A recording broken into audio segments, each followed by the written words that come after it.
Hello, hello, welcome back to ZenSummer. I have discovered that recording at night is not the best idea because I don't have the greatest lighting and I need the sunlight, so bear with me on the lighting this time. As you might have figured, we're going to talk a little about the chakras today, as this is Metaphysical Monday, and I wanted to have a little representation of that alongside so I can tell you about the primary 7 chakras. But first I want to tell you what the chakra system is, because some people don't know what this crazy thing called chakras is. So your chakras are like your spiritual nervous system for your spiritual body. The 7 primary chakras, as you can tell, are much like the spinal cord for that spiritual body. So they control and affect all of the different parts of your spiritual body system, but they also control and affect parts of your physical body system. And as we talk further along about the chakras, we'll talk more about what each chakra does in effects and those types of things. But for now, what I very much wanted to do was simply give you a quick overview of the 7 primary chakras, because there are actually 144 chakras in your body, including the palms of your hands, the soles of your feet, but those are not the primary chakras. The primary chakras are these 7 chakras. So we start with the root chakra, which is red, and as you might imagine, at the root of your body, down at the tailbone area of your body. And then we move up to the sacral chakra, which is orange, and it is usually found just below the belly button, about an inch.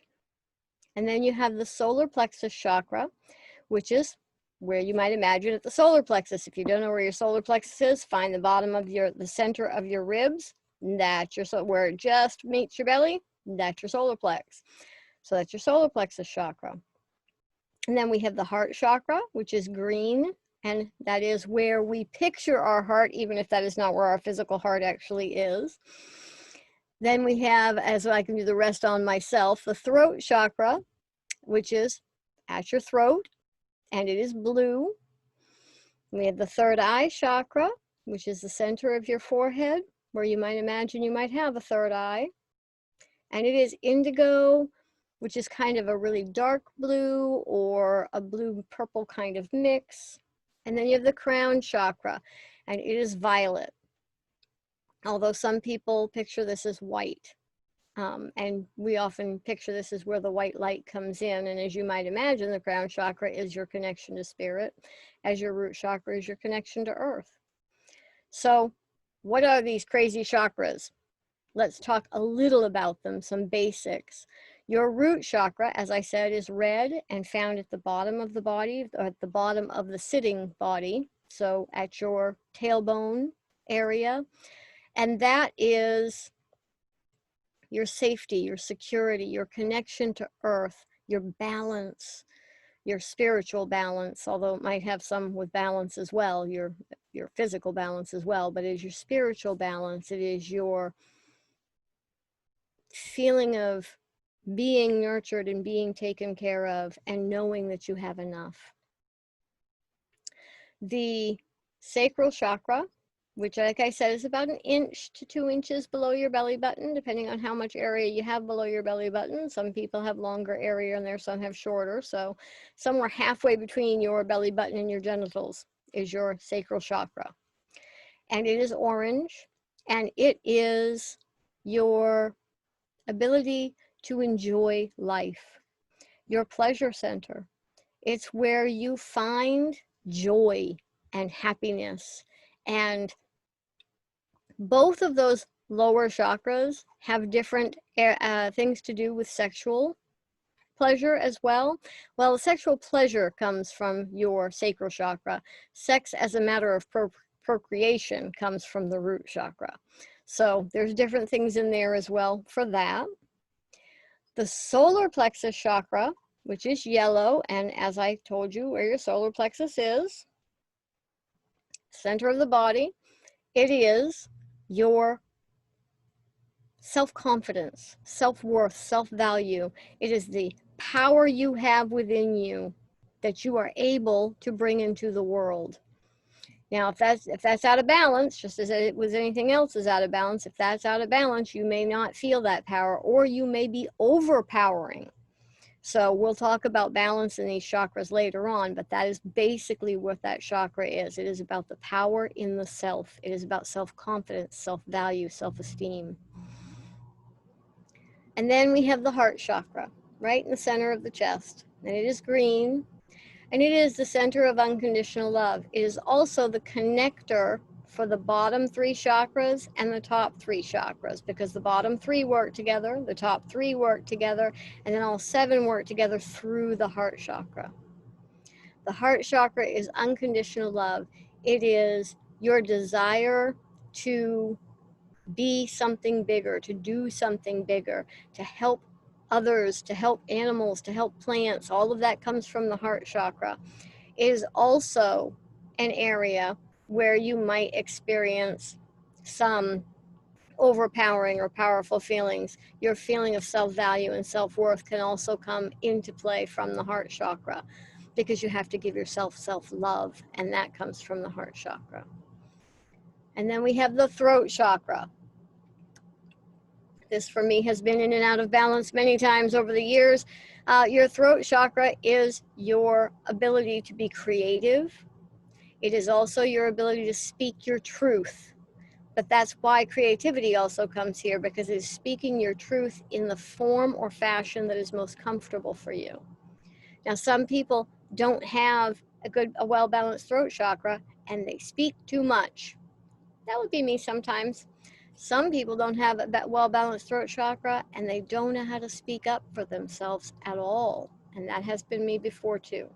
So I've been on both sides of the imbalance on this. Creativity helps open the throat chakra because it is a center for creativity. And then we have the third eye chakra in the center of the forehead. This is your insight. It is, well, do you have deja vus? Have you ever gotten a phone call and known who it was before you got to the phone to look at your caller ID? Or known who it was maybe before the phone rang? Have you ever had a dream that came true when you woke up the next day? Something happened at the dream, and I've got a lovely story about that somewhere in my recesses of my brain, but where you woke up and then after and known you had this dream, and then the day followed and the dream actually played out. That's your insight. But it's also intuition. It's that knowing that we have of being able to make decisions because we have a knowing. It's knowing, that's a red flag, I need to watch for it. That can be your third eye chakra as well. And then you have the crown chakra, right on the top center of your head. And that is violet or white. A lot of people like to use white for this, but it's hard to represent in a picture, so most people go with the violet in the pictures. And that is your connection to spirit. That is your spiritual center. That is, and it doesn't mean religious, it means spiritual. You may not have a religion. Maybe you don't even realize or think of yourself as spiritual. Maybe you think there is nothing beyond science, but science, as I've learned from many places and from scientists that I've talked to and shows that I've watched, is a religion in and of itself, in a way. It is a spiritual practice because of the way that they follow their science. So it is your connection to that which is greater. And maybe you don't believe in something that is greater. Maybe your crown chakra is very out of balance or very closed off, or maybe it's too open and you have way more going on than you ought to have. You know, that's when you get those spiritual experiences that may not necessarily be in the realistic spectrum. So there can be balance or imbalance there as well. If any one of your lower chakras is out of balance, you will find it difficult to fully balance the upper chakras. This works just like a tree has to have solid roots. A house has to have a solid foundation. If any of that is out of whack, everything up above it can be out of whack as well, or is off balance a little bit.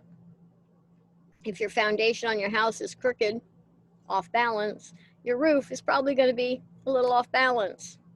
The whole house is probably going to be a little off balance. So you want to make sure that when we're balancing, we balance from the root up, and we're going to talk about them from the root up as we go forward. I will be doing more videos on the chakras. I don't know if I'm going to do them right in a row, but I am going to do more on the chakras, and we're going to talk about each one individually. Every one of them has, well, I've told you the colors that can be used for balancing. They have stones, herbs, incense, all these wonderful ways to help balance the chakras. And then there are exercises that you can do. And there are physical exercises, but there are also exercises as in I can do some drawing. And that will help open my throat chakra because that's creativity. I can do some walking outside and just deep breathing exercises in order to help balance the root chakra, to help make me feel more safe and secure and release some of the anxiety. So there are lots of fun things that we can do to help balance the chakras, and we'll talk about those going forward when we talk about each individual chakra. But for now, that is an overview of the chakras. And if you're interested in the chakras and want to know more about them, if this is something that you'd like me to really push forward with and make sure that we're doing over the course of the next, say, 7 or 8 weeks, make sure to put your comment below and let me know so that I will know that this is the direction we need to go before we do anything else. And that's it for Metaphysical Monday. I will see you on Topic Tuesday. Have a wonderful day.